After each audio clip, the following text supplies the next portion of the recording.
श्रीलंका पाकिस्तान के बाद क्या मालदीव अब चीन का नया शिकार बनने वाला है? क्योंकि गाय बगाए मालदीव का चीनी प्रेम देखी जाता है, लेकिन ये प्रेम मालदीव को कंगाली की राह पर ले जाकर छोड़ेगा। श्रीलंका और पाकिस्तान को आर्थिक तौर पर बर्बाद करने में चीन का बड़ा हाथ है। दोनों देश चीनी कर्ज जाल में फंस चुके हैं और अब उसी राह पर मालदीव है। दरअसल मालदीव भारत का एक भरोसेमंद पड़ोसी देश है, लेकिन जिस तरह से प्रधानमंत्री नरेंद्र मोदी के लक्षद्वीप की यात्रा पर मालदीव के मंत्रियों ने टिप्पणी की है, इससे नुकसान मालदीव का ही होना है। क्योंकि मालदीव की अर्थव्यवस्था में भारत का बड़ा योगदान है और कई चीजों को लेकर वो पूरी तरह से भारत पर निर्भर है। लेकिन मालदीव में चीन समर्थित सरकार के सत्ता आने के बाद से भारत के साथ उसके रिश्तों में काफी तनाव आ गया है।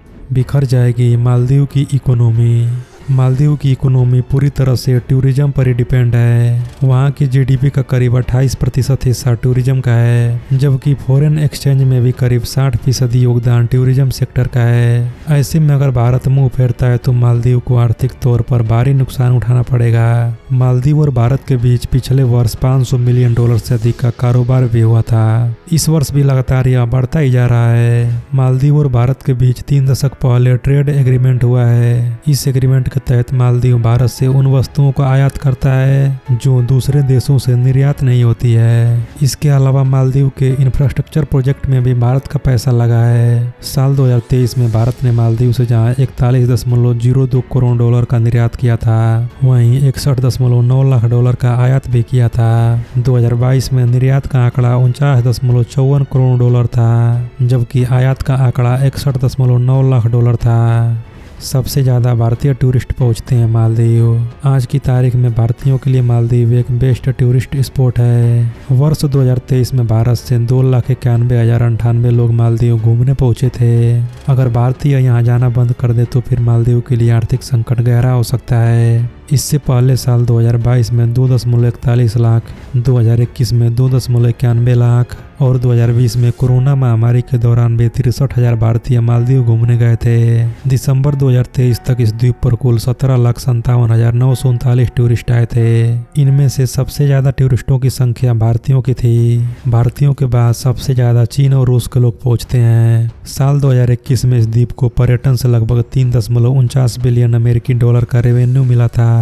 साल 2021 की डेटा के अनुसार इस साल भारतीय मालदीव के तीसरे सबसे बड़े व्यापार भागीदारी के रूप में उभरा था। मालदीव का मुख्य आय के जरिए टूरिज्म है। वहाँ भारत के जैसा कोई टैक्स सिस्टम नहीं है। हिंद महासागर के द्वीप पर स्थित मालदीव की आबादी में 98% मुस्लिम है, बाकी 2% अन्य धर्म है। यहाँ की कुल आबादी करीब 5 लाख है। मालदीव करीब 1200 द्वीपों का एक समूह है। उनमें से ज्यादातर द्वीपों में कोई नहीं रहता है। मालदीव का क्षेत्रफल 300 वर्ग किलोमीटर है, यानी आकार में यह दिल्ली का 5वां हिस्सा है। यह द्वीप भारत से मुख्य रूप से स्क्रैप धातुएं आयात करता है। इसके अलावा इंजीनियरिंग गुड्स, औद्योगिक उत्पाद जैसे फार्मास्यूटिकल्स, रडार उपकरण, रॉक बोल्डर और सीमेंट के लिए भारत पर निर्भर है। मालदीव खाने के लिए भारत पर ही निर्भर है। चावल, आटे, मसाले, फल, सब्जियां और भी बहुत सारी चीजों के लिए मालदीव की निर्भरता भारत पर टिकी है। इसके अलावा प्लास्टिक और लकड़ी के सामान को भी भारत से ही मंगाता है। फिलहाल भारत की इकोनॉमी करीब $3.75 ट्रिलियन की है, जबकि मालदीव की इकोनॉमी करीब $6.5 बिलियन की है। मजेदार की बात यह है कि हर साल भारतीय विदेश घूमने में करीब $65 बिलियन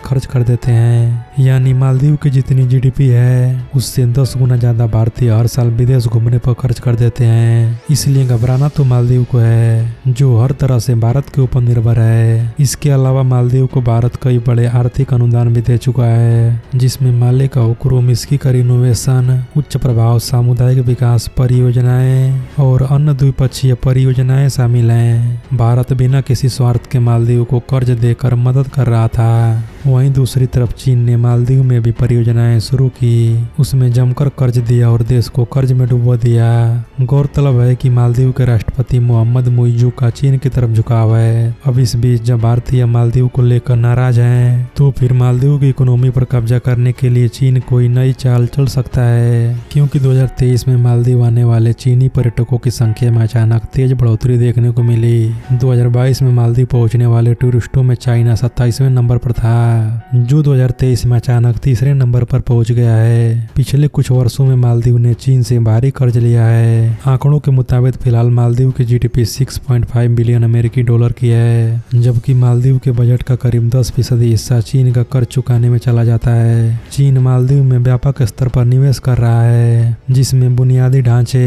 व्यापार और ऊर्जा क्षेत्रों पर उसकी पकड़ बढ़ गई है। कई ऐसे प्रोजेक्ट्स हैं जिनमें चीन और मालदीव मिलकर आइलैंड पर होटल बना रहे हैं, यानी भविष्य में अगर कर्ज समय पर वापस नहीं हुए तो मालदीव के आइलैंड भी चीन के हाथों में जा सकते हैं। तो दोस्तों, ये रही भारत और मालदीव्स के बीच की कुछ अपडेट्स। अगर आप चाहते हैं कि मैं इसी तरह के और भी वीडियोज लेकर आऊँ तो आप इस चैनल को सब्सक्राइब कर सकते हैं। सो मिलते हैं अगले किसी ऐसे ही नॉलेजेबल वीडियो के साथ।